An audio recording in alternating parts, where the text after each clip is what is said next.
Rob Rees from the Wiggly Worm charity. Tonight we've done a fantastic project here funded by the County Council, where we've taken our Kitchen Challenge programme, which is a 1 day a week, 6, 8 or 12 weeks, where we do everything around food, farming, slaughterhouses, and when I say farming, not just, oh look there's a vegetable, they'll be cutting sheep's toenails, they'll be doing the dagging where they cut the poo from the back of the, all these kind of things. Where we use food basically as a tool to get people to do better in their lives.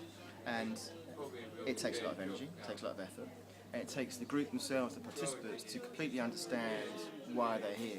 So many think they're doing a cooking programme, but this is about aspiration, this is about belief. And today's is all about getting them jobs. And you know, when you see these young adults labelled as learning disability, and they have got learning disabilities, people will judge them in advance, particularly employers, and it makes it very difficult for them to get beyond the boundary or the first chance to even have an interview, let alone paid employment. So volunteering is always the default setting. That's great, that's nice, and we know it's a tough economy, but actually these guys are worthy of a lot more.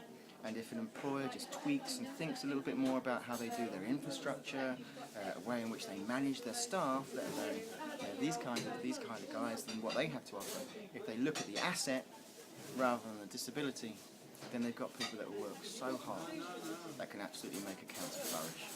You said earlier when you had your talk, you said they work 10 times harder. Yeah.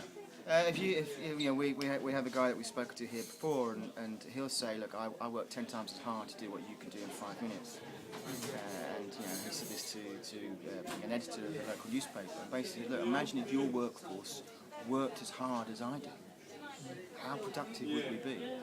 And so actually, you know, I would much rather bottle the energy, the enthusiasm, the dedication, and channel that really well, than actually have a workforce that just wants to go and plod by doing what it can get away with. Last thing, if you had one thing to say to businesses about what you're trying to do here, about what you're trying to say. One thing?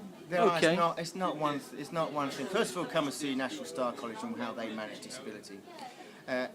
Second thing actually is to understand how you can manage the risk of working with somebody with a disability. It's not that difficult, and it's not just about wheelchair ramps, my door being wide enough, and an emergency pull in the toilet. Little things can make a difference. Printing on yellow paper can help with dyslexia. Understanding the disability in your workforce that you can't obviously see. It's out there, you need to do something about it. It's a very long list, but if you're working as a good employer anyway, it should be manageable. Thanks very Rob. Nice to meet you. Brilliant. Cheers.